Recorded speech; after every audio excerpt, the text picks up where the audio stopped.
Welcome to AstroTwins Radio, your cosmic GPS for life, love, and everything written in the stars.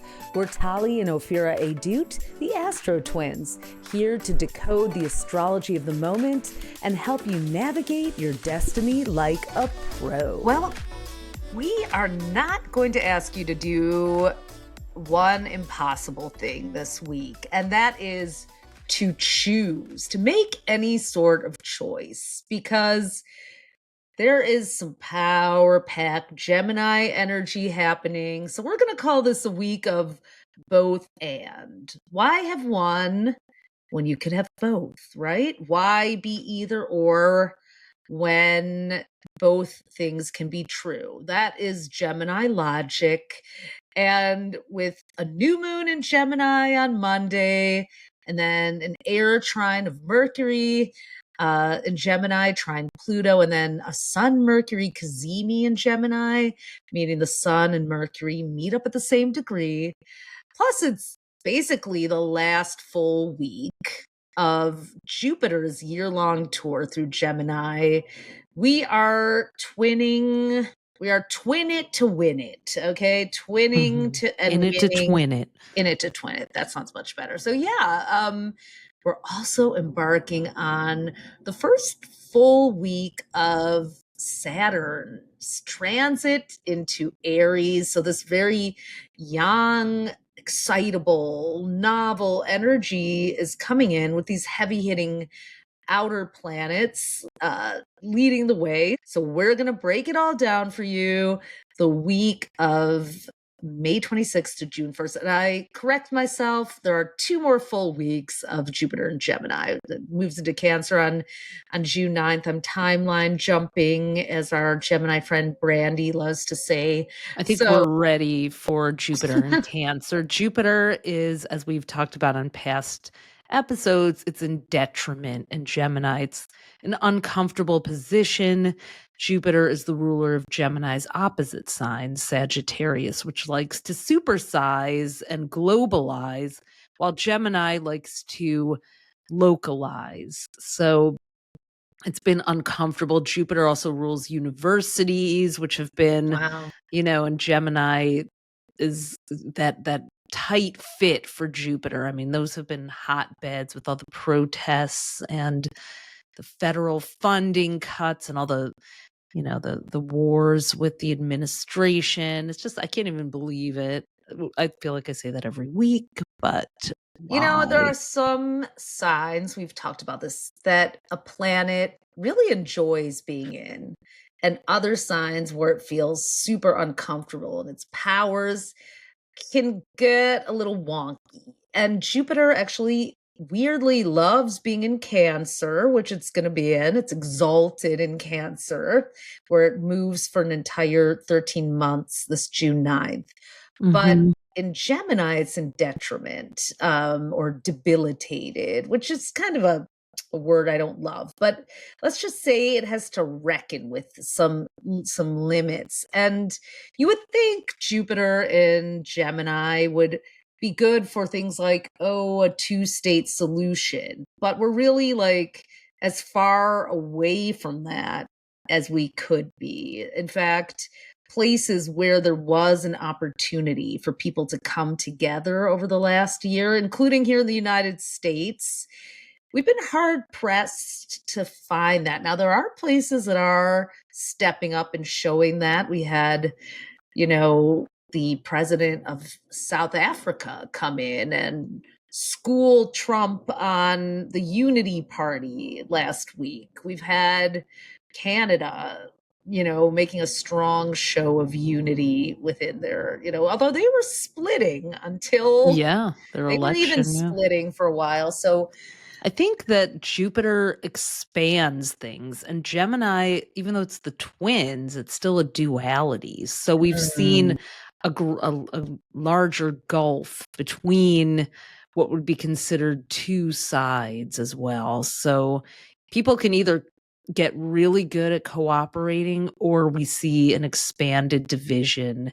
World War II happened with, the the allies, the unlikely alliance of the United States and the Soviet Union happened when Jupiter was in Gemini. So, there've been strange alliances. Look at what's happening now. It seems that history is repeating itself with a We don't certain even know Putin who's allies with who. friendship. Yeah, Yeah, we really yeah. have no idea because are they? It's like the art of the deal is kind of a joke. We've talked about this before. We've been talked about it for a while, but many of you know that we grew up in Detroit, Michigan, and we're actually going to be there June 5th through 8th for the Summit series for Summit Detroit. We're giving a couple of talks.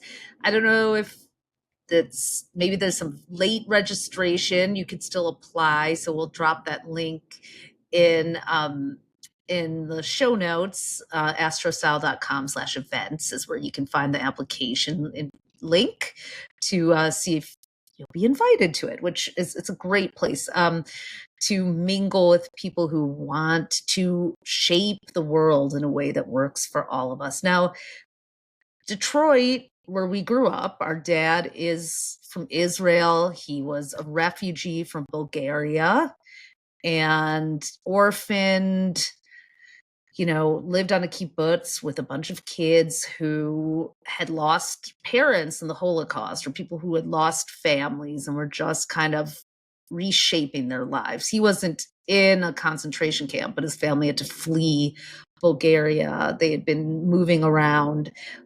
But he met our mom. She went to school at the Hebrew University of Jerusalem, and then they wound up coming back to Detroit, where her Holocaust survivor parents had settled. And they raised us there. And when we were in elementary school, there was a diaspora from the Middle East of Iraqis during the Iran-Iraq war, Lebanese. And so we grew up, our dad is a landscaper. We grew up in this very diverse working class city, Oak Park, Michigan, right on the edge of Detroit. Our high school was on 8 Mile. So shout out to Eminem. We, was a few blocks away from 8 Mile, but yes, we grew up going to the Arab grocery stores because that's where the food and the spices and the ingredients that our dad cooked with were. Our friends and classmates we had more, kids who were from different countries, not Israel, not Jewish, but all around the Middle East. So we did Jewish classmates. So it never made sense to us, the fighting there. It was just like, we grew up in this very humanistic way, and that's who we are to this day. We don't get involved in that divisiveness based on background and culture. Yet there's been this really tragic politicizing as well as land wars and so many things that are happening over there that I think, have just been so inflamed and deadly and murderous and painful over the last couple years that, we're hoping that Jupiter in Cancer can bring soothing to. There's no way to talk about it without somebody getting angry, someone getting upset, whether it's, people in our own culture saying, no, you need to be just 100% pro-Israel, or you're not, a good Jew, or, You have to be people. 100% anti-Israel, or else you think what's happening in Gaza is okay. So yeah, and this is where Saturn and Aries, I think, may also help us find new conversations. We need a different way to talk about this. Like, for us, the conversation about Israel, Palestine, Intifada, things like that, those are words we've known about that our whole life. There's been dinner table conversations, but they're new to the world. And our whole lives we've railed against and refused to fall into the divisiveness. And I really think that as Jupiter moves into this more heartfelt, maternal, feminine energy of Cancer, while Saturn kind of puts these boundaries up with Aries, and Aries and joins compassionate Neptune and Aries. Like the real resistance is going to resist falling into the mindset of hate. That's where I'm going Yeah. with this. And Cancer rules families. So if you look at who is taking the brunt of all of this, children in Gaza who are starving and mothers. In the United States with all this big, beautiful bill, like who's going to, families, children, schools, trying to close down the Department of Education. It's so insane because, I mean, Gemini rules K through 12 education and that kind of stage of childhood and public schools. So, with Jupiter and Gemini, we should be funding the Department of Education more or coming up with more programs and services. So, I think that is also the shadow of Pluto and Aquarius too, because Pluto Mm. is in Aquarius for the first time since 1798, and it's going to be there until 2044. So it's really at the beginning. And when we see Pluto at the beginning of its journey through a sign, we see the shadow phase of it, the real low vibe phase. So we're seeing the crash of humanity, mixed with the callousness that can be part of Gemini, like this ability to split. I mean, even people who, consider themselves religiously observant are still aligning with these policies that are just so uncharitable. Everything that any religion, whether Judeo-Christian values or anything else, just any religion's values would be against. It's like a war on the Starving poor, children is not ever justifiable, no matter what whether anyone's it's a done to war, you. a Yeah. real war, or a war on democracy or anything else. So, And nor is just killing in cold blood two embassy members, Yaron Lashinsky and Sarah Lynn Milgram, who are the Israeli embassy delegates who are actually at a peace panel and and she's shot. American from And Kansas he's not too. even Jewish. He's like a Christian Yeah. Israeli. So, but it's just that kind of fascist idealism, zealotry. That's Jupiter. Jupiter can get super zealous. Jupiter is the gas and Saturn is the brakes. And they've actually been squaring each other in mutable signs for the last year. And they're going to square each other again with Saturn and Aries and Jupiter and Cancer. It's a cardinal square.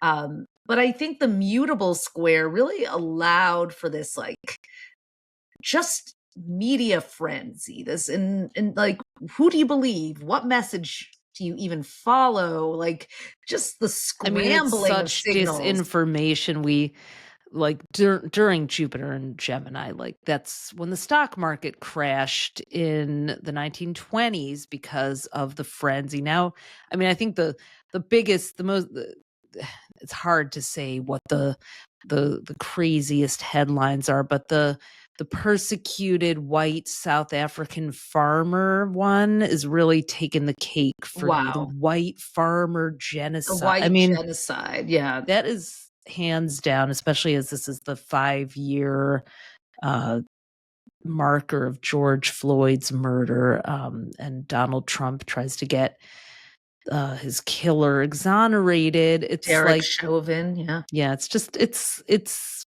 it's tough to keep the faith. I think Neptune and Saturn and Aries to get traveling together, which starts officially really this week, is the Saturn and Aries. Hopefully, Saturn can be the planet of maturity and boundaries. It's also challenges, but I'm hoping that it puts a hard stop, or at least a door stop, on some of the hate and anger and violence. And Saturn is also leaders. So, restraint as it's well. been really hard to see what feels like leadership having no ability to stop the kind of things that are happening that are truly, truly just outright lies and injustices. Or just to have to continue to go to the courts and then get an injunction filed. It's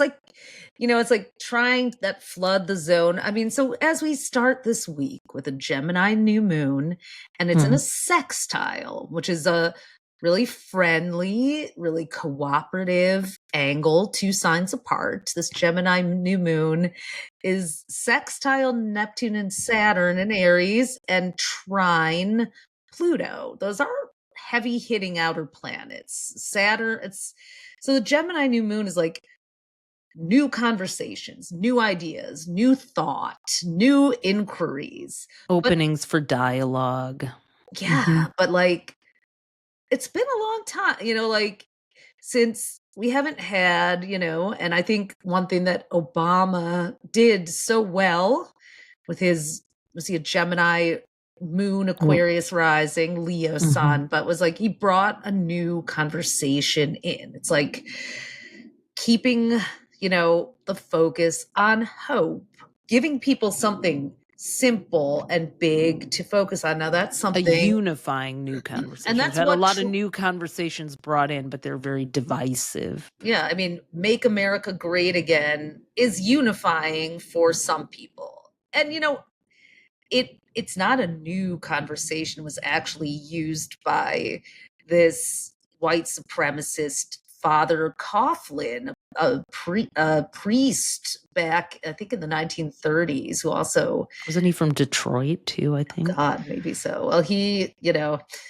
that's not a point of pride if so, but anyways, yeah. People, sure, I want to make America great again, because for the last 5 months, it hasn't been. It's like...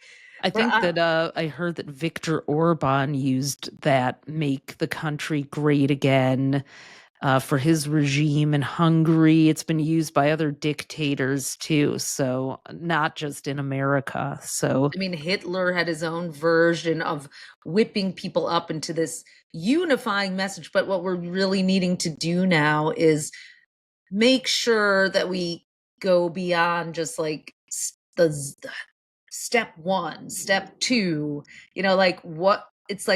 that's something we have to be careful of. I think this summer, especially when Uranus also enters Gemini on July 7th to November 7th, there's going to be a lot of immediacy, a lot of reactivity that we're feeling.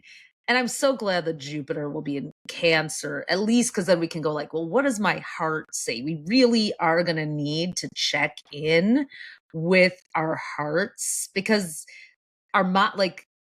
there's this real frenzied energy that can already kick up this week with the Gemini new moon.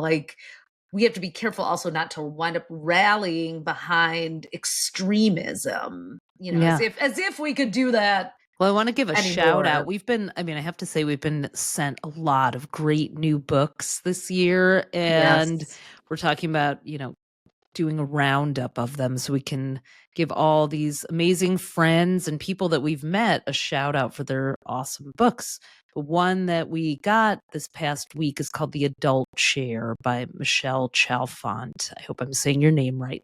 And she had us on her podcast by that name. And it's really interesting because she has a therapeutic technique that she uses with her clients, her patients, where she has 3 chairs: the child chair, the adolescent chair, and the adult chair. And she has them move between whichever one they're in.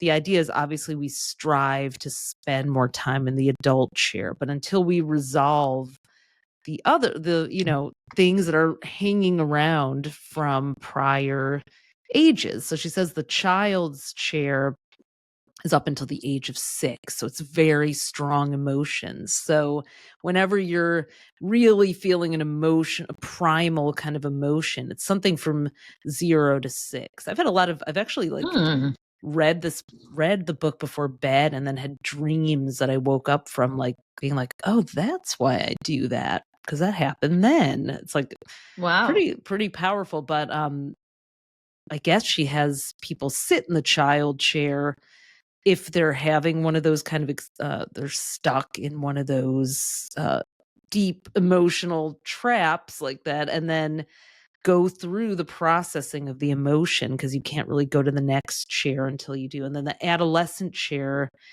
is from 6 to maybe even 25 or something. I may be wrong. You got to read the book, but it's when you blame people. It's ego. It's when you are kind of like, oh yeah. Like I heard that like Christy Nome said something like "suck it" after she won something. Like that is the Suddenly I'm looking at everything like, oh, look at that. They're in the adolescent chair. Okay. And looking at myself that way too, which is very, to me, Saturn and Aries also, because it's like taming and tempering those really raw primal reactions. I mean, as a Sagittarius, I never for the reasons that Christy Nome would, her being a fellow Sag, although I would like to personally disown her. We can have those like, oh yeah, who do you think you are? And so it's making me reflect, but also look at all these people who are in leadership roles and stuck in either a child or adolescent phase. So the adult chair is really about being responsible for our reactions and that kind of thing. Of course, we know that's easier said than done, but I really like how this book talks about it. So I recommend it. I like when new therapy books or personal growth, self-development books come out and give you a framework that you can remember. So this one is great. It's also got a really pretty cover too, like a It nice does. dark I love green, that and yeah. kinesthetic approach to it where it's like you literally move your body from one chair to another. And I mean, when we Yeah. move ourselves through space like that, it can bring that message home of like, I have mobility within my own emotional fields. I don't have to be stuck in this adolescent chair. I have the choice to get up, but I also honor that chair exists. This is the kind of compassionate, um I feel like we have to thank Neptune and Pisces as well as Saturn and Pisces for the last few years. Neptune's been there since, by the way, To the 2012, and it just 2011 left. Yeah, actually. Yeah. 2011 briefly, and Mhm. it just left and went into Aries this March 30th. And then Saturn in Aries, it was in Pisces from March 7th of 2023 until May 24th of 2025. So we're just entering, another thought I had, because I was listening to a podcast about narcissism. There's lots of those. That has definitely, we've definitely got a It's lot of in the great research. algorithm. Yeah. Yeah, it's in the algorithm, but I'm really grateful that a lot of that information is out there.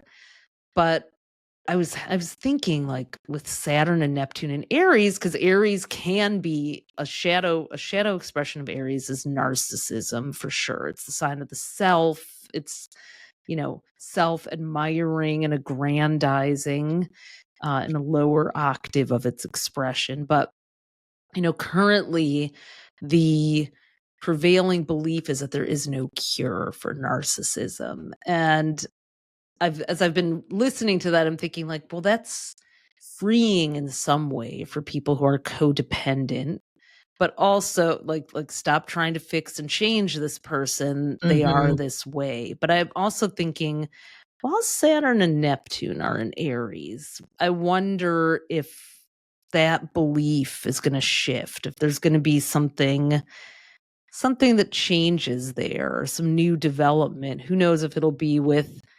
psychedelics or something else, but knowing that narcissism is sort of a a parts Yeah, that IFS was on, I protective think it was parts We Can thing. Do Yeah. Hard Things. I shared that one with you. It was Yeah. on, yeah, they had a IFS therapist on who was suggesting that narcissism can be healed in some way by doing parts work. Like there's a narcissistic part. I think we all have a narcissistic part in us, Mm-hmm. a wounded part, you know, and but Yeah. it's like, where are we on the spectrum? Like, you know, that's the thing that Saturn in Pisces started to give us, was new frameworks for how to deal with mental health, because Pisces is a subconscious, whereas so Neptune since 2011 has been blowing off, you know, blowing the lid open on everything. You know, it's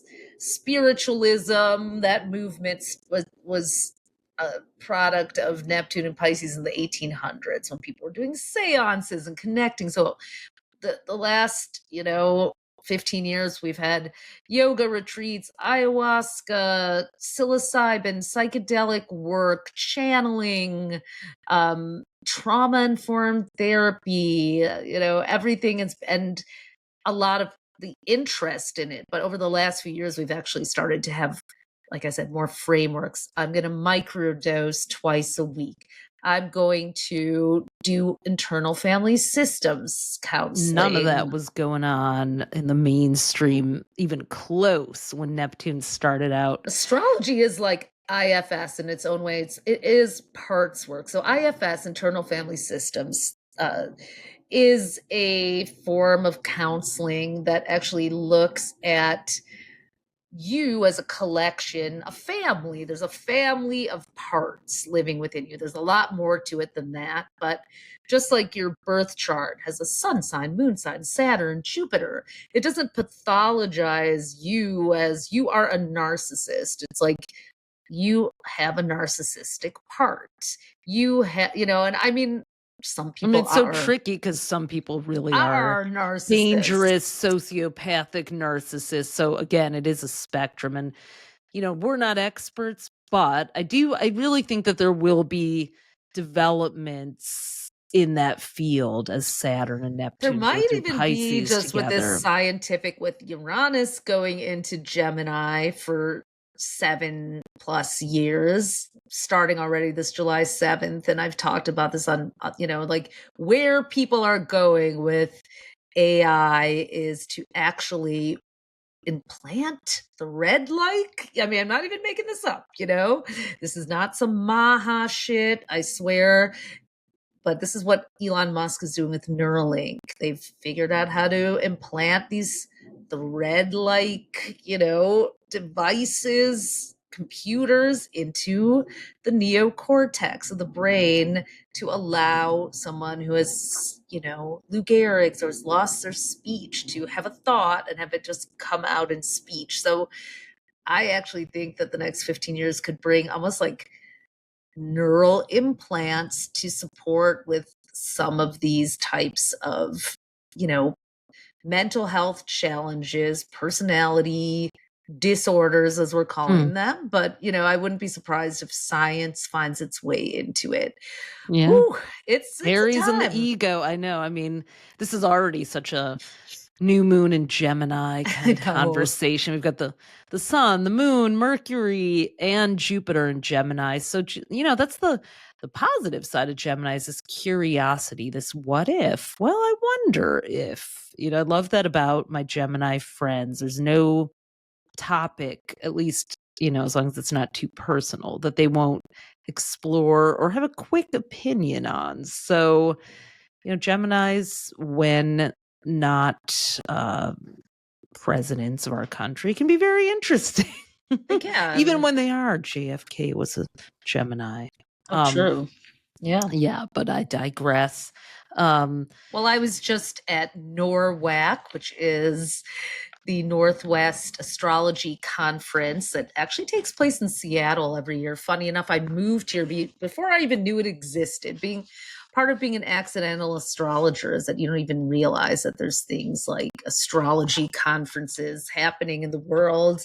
And, you know, I went God, like 14 years ago for the first time. And it was like really cool to meet like some astrology heroes, people who I read, Rick Levine, Stephen Forrest, and learn about other astrologers. And I was able to go this weekend and see our Gemini friend who's really flowered and blossomed as an astrologer, Colin Bedell, and he gave a really great talk about creating safety, the importance of creating safety when you're doing readings, like how we are in uncertain times. And truly, as astrologers, it's not our job because we can't. We're not God. We can't. We have access to this code, but we don't know how the planets are going to play out. As identical twins whose charts are very, very similar, almost identical, we greet transits and our birth charts show up in different ways. So there's no one way. No one can tell you exactly what's going to happen. You're always co-creating. So he did a great talk about that, but a lot about just like how our role as astrologers is to help people find a sense of safety as they greet uncertain times. And that's something we all are really needing to do. Like uncertainty, uncertainty is the, by virtue of where the outer planets are, this frontier of Pluto and Aquarius, Gemini with Uranus, Neptune and Saturn and Aries. These are explorer energies. These are new frontier energies. Now, Jupiter in Cancer is going to be like, bring it on home, settle down. You need a spanking, but we are. I'm so curious how Jupiter in Cancer is going to impact Elon Musk because he's a Cancer, but I'm also looking at Saturn and Aries putting a brake on him too.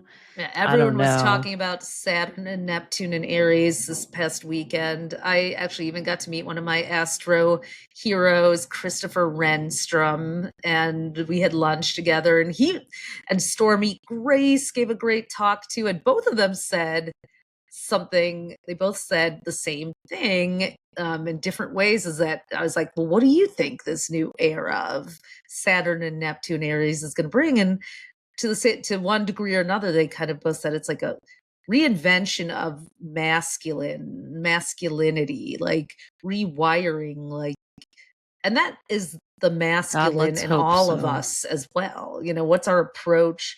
Can we create a version of masculinity? This was Stormy's thought, that creates safety for the feminine to arise in all of us. I mean, it's really interesting because I keep seeing all these articles about how, like Gen Z men in particular, are becoming more conservative, more religious, than the women are.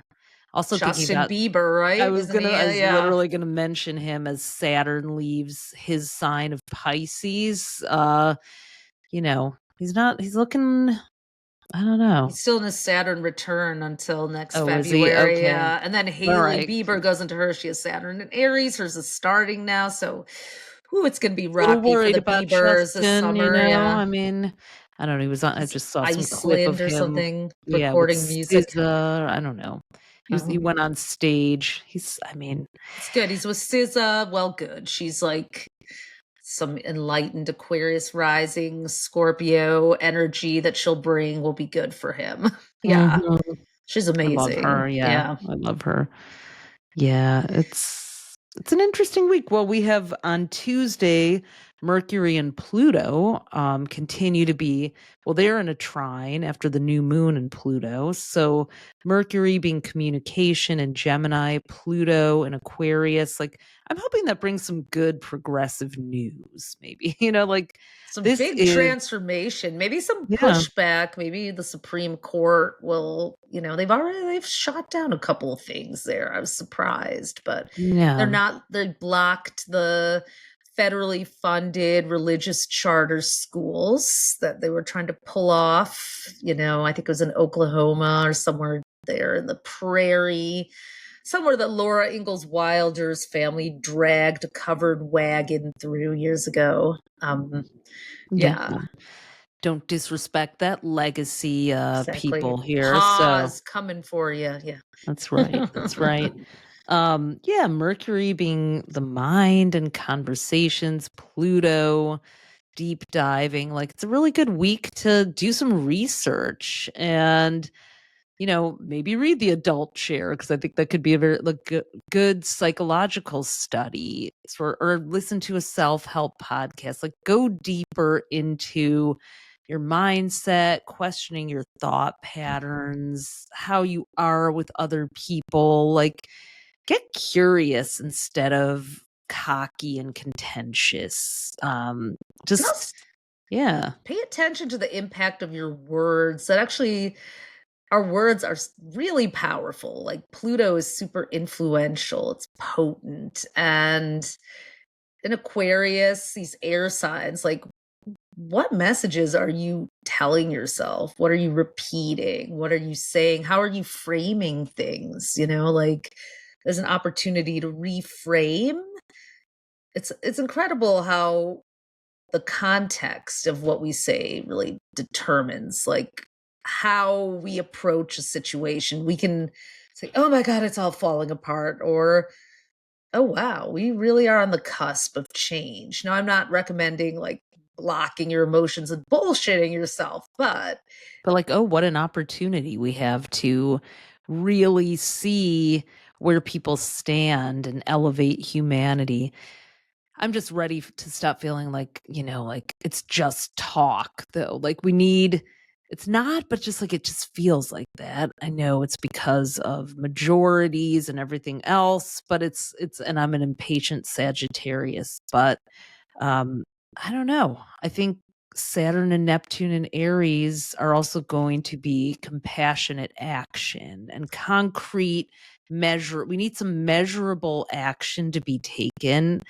We're all outraged. We're all, we all know what should be done, but and maybe we'll start to see the small acts of resistance add up. But I don't know. I think I just feel a more concrete and definite counterforce is on its way.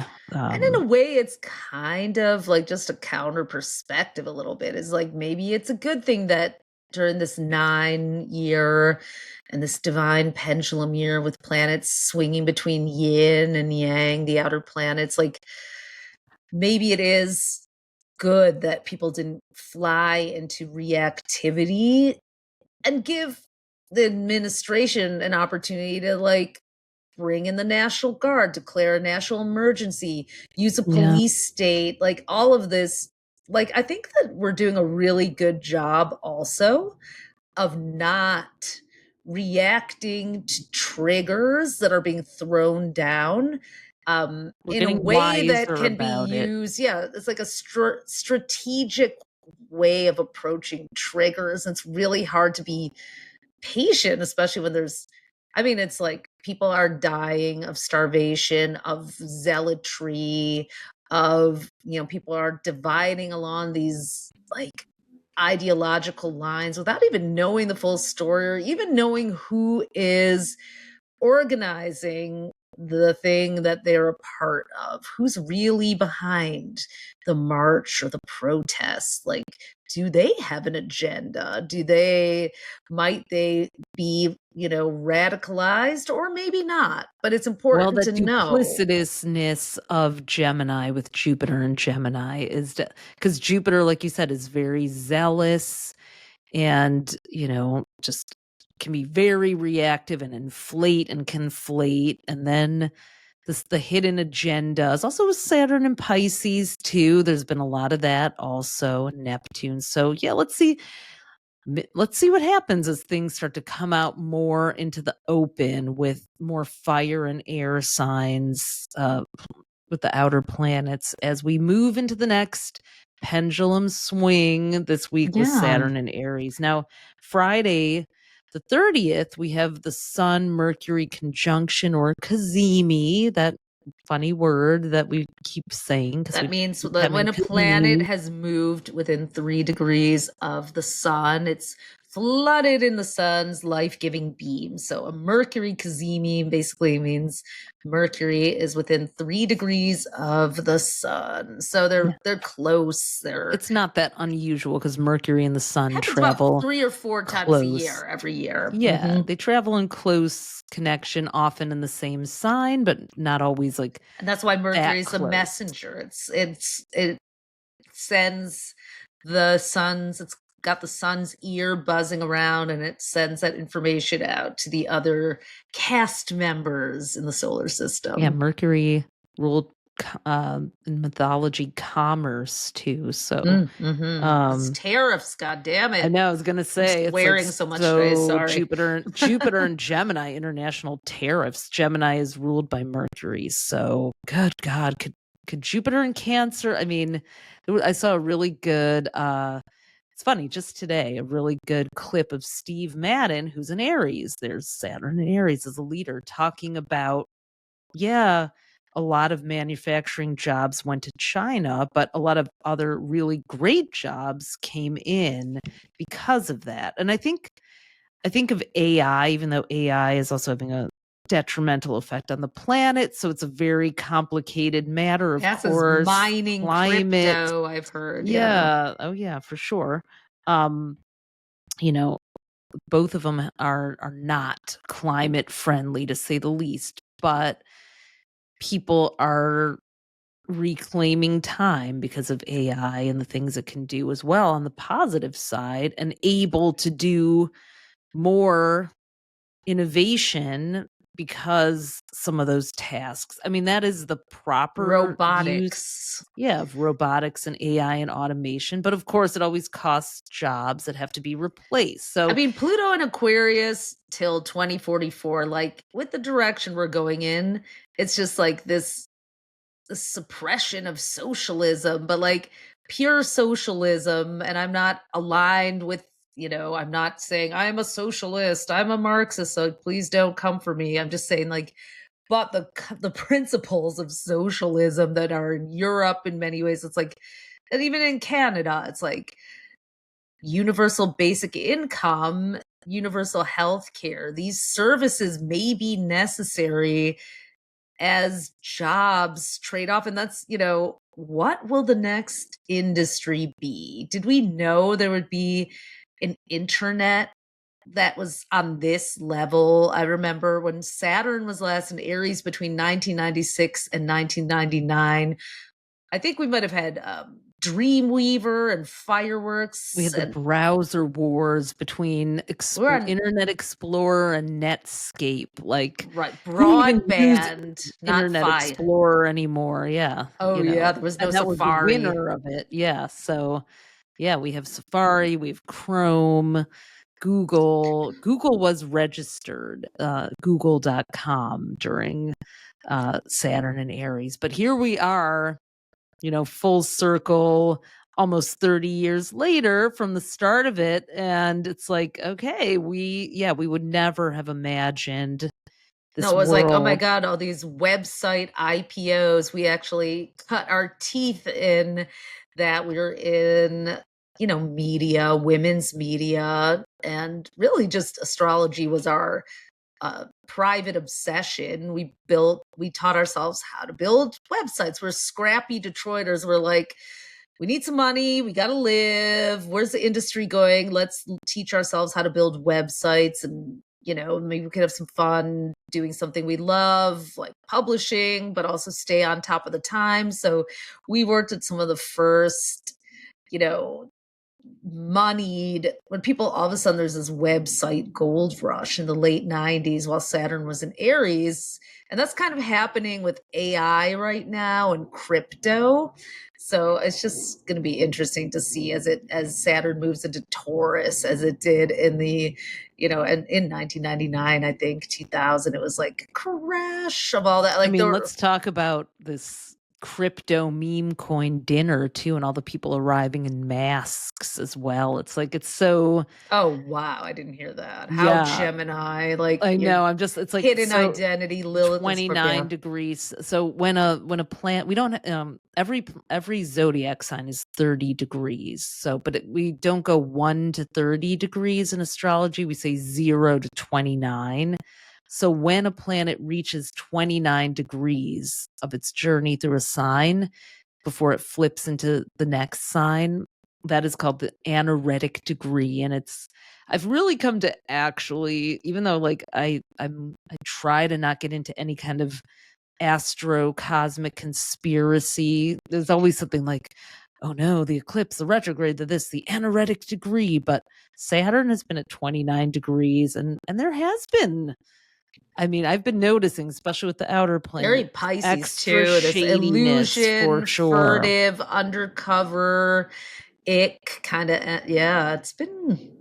So I just don't know how this is all going to Trump play won the out. election with Pluto at 29 degrees Capricorn. It's just, we have so many. Yeah, I mean, January 6th, there was, I think, yeah, there was Mars at Mars, 29 yeah. degrees Aries, the battalion violence. So yeah, the 29th degree and The thing that Neptune. makes me track stuff in astrology is when I can look back and see a pattern.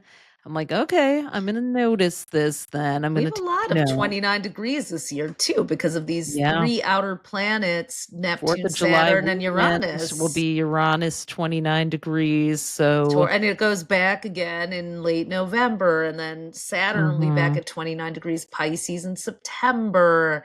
And Neptune, October 22nd, it goes back to, so like, What's up with all this 0 holiday degree to stuff? 29 Labor degrees. Day, Yeah, 4th of these. July. Leave us alone, planets. That's Come why we on. called it so like whatever happens this year, it almost remains to be seen what will make the cut, because in 2026, which is a 1 year in numerology, and then Saturn parks in Aries for 2 years, Uranus parks in Gemini for 7 years, Neptune in Aries for 14 years. So these things that we're getting a preview of will get longer cycles. So it's just almost like, man, like, start microdosing right away, because no, I'm kidding.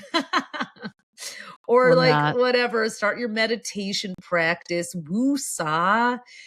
I know someone who's super, super stressed about, all the immigration stuff going on, especially, and then just got invited to go on a boat ride and went and was like, okay, Gemini, the mind, the thoughts, it's going to be a very head centric time with Uranus, Saturn, and Neptune in this, brain area. So, like, thinking, we really are going to have to manage our thoughts. Yeah, I'm glad to see more Aries, though. Like, we need that bravery, we need that courage. There are some true threats to democracy, but there are also some incredible people who are speaking up and speaking out, and some And leaders. acting in, as allies and protectors as well. Yeah. So in our own lives, I think there's a social responsibility to look at ways that we can be that for neighbors who are in threat, if we're in any kind of, as much as we can, and again, it's like such an unprecedented time in our lives.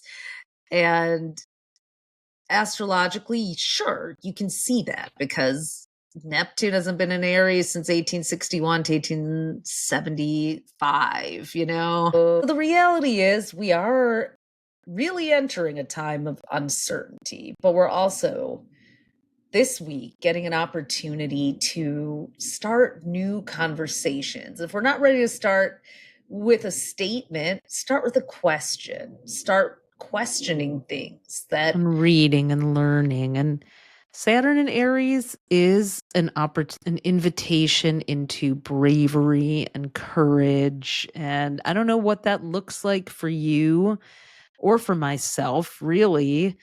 I think we're all going to be Fighting. asked and invited into new ways. What does it mean to fight? What does it mean to resist? When is it time to react? And what's the right way to react that is both effective and, intuitive.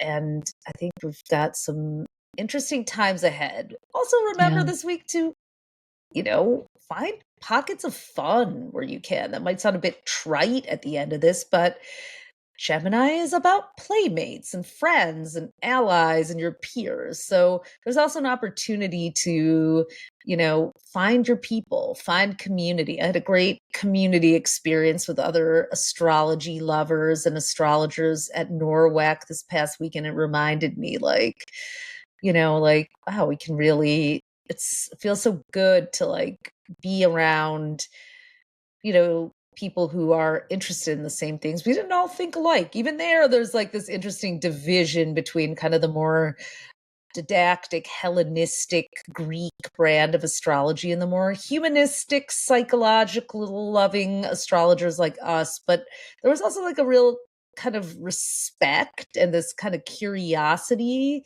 I went to a lot of Fortune, part of Fortune talk by Hellenistic Grand Dame Demetra George. It was really cool to actually be in the same room as her. She's written so many incredible books, so wise and knowledgeable, even if we have kind of differences in our approaches. She knows the system. She's a historian and knows the system that the ancient Greeks used for astrology that has informed us into these days, even if we use it differently because we're meeting the times differently. But again, I was like, I'm going to go to this, even if it's not my type of astrology. And that was I feel like that was kind of a Gemini new moon early pull to go be open-minded and curious and say, oh, okay, I'm going to think critically and I'm going to really appreciate this for what it is. So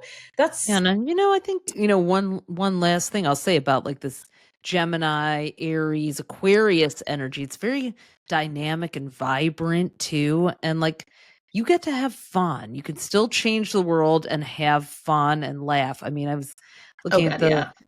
the crypto 2049 conference in the Middle East with all these bros partying down and celebrating their supposed, debauchery and rebellion and freedom. I'm like, if they can hang like that, then you know what? It's everybody's got an opinion about the Democrats and what they need to do. Well, I'll add mine. We need to have some fun Yeah. while we're solving the problems of the world. I'm excited for our Detroit Summit series. It's I was looking at the itinerary. There's a roller skating party in a parking lot. Oh, I think cool. one of the oldest Black owned skating companies in the parking lot of the Opera House. Roller skating is Couple hours, competitive in yeah. Detroit. You don't mess Oh around with yeah. Oh that. yeah. Yeah. So moving, Aries is movement and energy and physicality. So whether it's fun or whatever, just I was just thinking that's going to be a dance party to end all dance parties on wheels. I got to it's right before our talk, one of our talks, but I'm like, can I sneak in? It's at 3. We talk at Bring 5:30 the across wrist the guards. Bring the street. wrist Yeah, I'm bringing the guards. We wrist got we got guards. books to write. Yeah, exactly. So Why is that's that? kind of what's going on this week. And if you're in the USA, happy Memorial Day weekend. If you are a veteran, thank you for your service. And, we are, it's kind of mid-year. We don't do a whole lot. Most of our new offerings happen at the beginning and the end of every year. We do have our 2025 horoscope book for 50% off, and it's chock full of stuff for the rest of the year. So Is there do a grab a code for that? copy. Is there May 50, I think. May So 50, May MAY? 50 for 50% off. And then we do still have some openings for astrological chart readings. If you're due for a check-in on where your life is going, if you've never had your chart read, or if you've never had it read by us before, or even if you have, book some time to get some clarity in these times of uncertainty. Never been a better time to connect with the stars and Yes. see what's ahead for you. So, Ooh, yep. yeah. We do give you a little prediction. I mean, a lot, but we do say, here's a variety of ways this could play out. And I think that's instructive and helpful and gives you plenty of room to make it your own and personalize it. So we'll be back next week. Thanks for tuning in, everyone. And till the next time. Thanks for tuning in to AstroTwins Radio. If today's episode gave you an aha moment, we'd be over the moon if you left us a 5-star review. It helps fellow astrology lovers find us. And make sure to hit subscribe and follow us on iTunes and Spotify so you never miss an episode. Want the full visual experience? You can also watch the video version on our YouTube at AstroTwins-TV. Be sure to follow us on Instagram at AstroTwins and head over to astrostyle.com to read your free daily, weekly, and monthly horoscope that we write for you with love. Until next time, move with intention and let the universe meet you there.